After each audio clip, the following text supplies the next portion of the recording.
Mana jangan teriak-teriak mulu nak. Dah. Ya. Kak jangan disenggol. Boleh. Ya sebelumnya saya ucapkan terima kasih dulu keluarga para media yang udah menunggu dan udah datang ke sini untuk interview kami. Dan yang poin pertama kita sampaikan, prinsipal kita juga nggak hadir di sini karena kan ini sifatnya cuma e-court ya, dia kan sifatnya cuma e-court dan cuma pemberitahuan by elektronik. Jadi alhamdulillah sekarang sudah diputus permohonan talak cerai dari Mas Arya Saloka, dan sudah dikabulkan permohonannya, sehingga untuk selanjutnya nanti tinggal ikrar talak. Sudah sih, mungkin itu aja karena ini sifatnya kita belum terima salinan putusan juga dari pengadilan, dan saya pun baru di court saya baru terupload itu putusan tadi sekitar jam 12-an. Nah, kurang lebih amar putusannya seperti itu. Sekarang saya kembalikan kepada rekan-rekan media kalau misalnya ada pertanyaan yang ingin ditanyakan.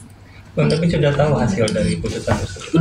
Sudah diterima permohonannya. Apa saja Bang mungkin? Permohonannya dikabulkan gugatan kita, terus habis itu diizinkan untuk mengikrarkan talak cerai oleh pihak pengadilan atau majelis perkara akuo, sehingga nanti kita tinggal menunggu langkah selanjutnya bila mana tidak ada verzet, dan kemungkinan besar itu tidak akan ada verzet karena kan putusan ini diputus secara first take dan tidak dihadiri oleh termohon. Namun di belakang kita sebagai kuasa hukum sama-sama tahu bahwasannya hubungannya sebenarnya ya baik-baik saja, perceraiannya tidak ada defense atau tidak ada counter dari pihak termohon, sehingga kita masih menunggu putusan ini inkrah gitu. Udah ada penentuan pembacaan ikrar talak sendiri? Belum, karena kan setelah dia diajukan tuh setelah inkrah 14 hari setelah inkrah itu putusannya sudah dianggap diberitahukan kepada para pihak gitu, 14 hari setelah itu. Nanti Arya berarti harus wajib ya Pak untuk kalau untuk ikrarnya dia wajib harus hadir. Bang, hak asuh anak gimana? Untuk hak asuh anak ya sebagaimana keterangan founding partner kami Pak Novi Rizky, dan hasil dari fakta-fakta di persidangan itu hak asuh anak jatuh kepada putrianya. By law memang di bawah dari 12 tahun hak asuh anak jatuh kepada ibunya. Untuk nafkah sendiri ada yang dibicarakan? Kalau untuk nafkah kita tidak perdebatkan di situ, dan kita juga tidak ada petitum atau posita yang membahas terkait dengan nafkah. Jadi nafkah itu semuanya kita kembalikan kepada para pihak, termasuk prinsipal kami. Bang, ini kan bisa dibilang dari awal mulai persidangan, dari persidangan pertama hingga sekarang putusan, berarti dari pihak Putri Ana tidak tampak hadir juga ya Bang ya? Betul, tidak hadir, dan sudah diputus juga dalam putusan di situ dijelaskan bahwasannya panggilan itu sudah secara patut dikirim dan diterima. Gitu. Bang, ya gue lupa tadi. Arya sendiri mendengar putusan ini gimana? Sudah tersampaikan atau gimana? Ya beliau selalu mendoakan yang terbaik lah untuk langkah ini. Jadi responnya juga ya siapa sih yang ada respon cerai senang gitu, nggak mungkin kan.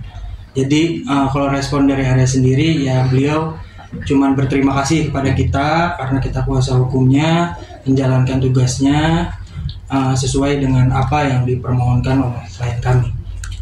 Gitu sih. Dia ngerasa lega nggak karena permasalahannya selesai? Sebenarnya kalau dibilang lega nggak lega, ya itu kan saya nggak bisa jawab ya.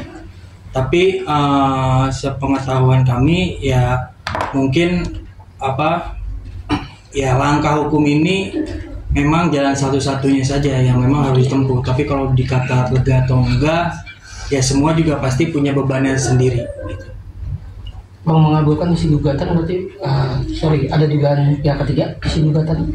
Oh, kalau itu nggak ada. Sampai sekarang dari fakta-fakta dan evidence yang kita terima itu nggak ada sama sekali keterlibatan pihak ketiga. Jadi by law memang kalau memang sudah tidak ada evidence yang diajukan kepada kami, ya kita jalankan sesuai prosedur aja. Bang, meskipun tergugat nggak pernah hadir dalam persidangan gitu ya, komunikasi tapi masih jalan sama Bang Arya, Bang? Kami kalau itu sepengetahuan kami komunikasi pasti ada, tapi melalui apanya kita juga nggak tahu, dan secara detailnya kita juga nggak tahu.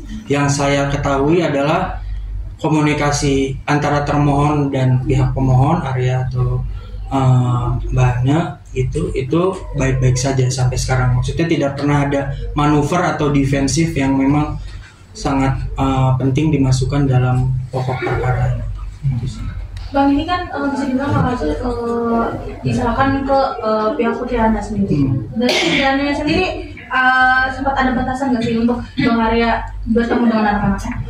Kalau itu kita juga udah tanya, dan kita juga udah mungkin kita juga udah pernah sempat jelaskan bahwasannya tidak ada sama sekali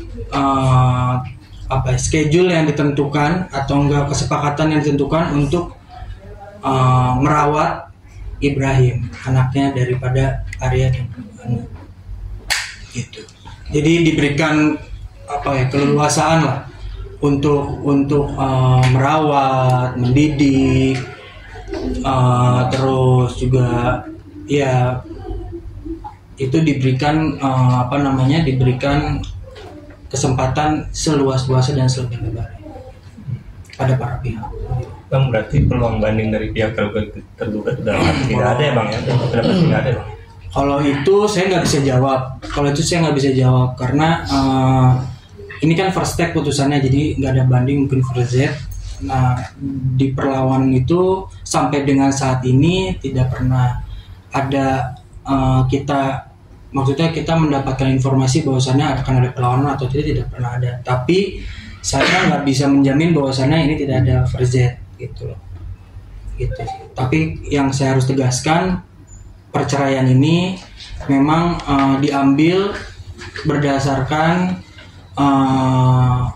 berdasarkan itikat baik, dan memang yang diceritakan kepada kami juga hubungan antara mereka tetap baik, apalagi untuk menjaga pendidikannya anaknya, kesehatan dan lain-lainnya.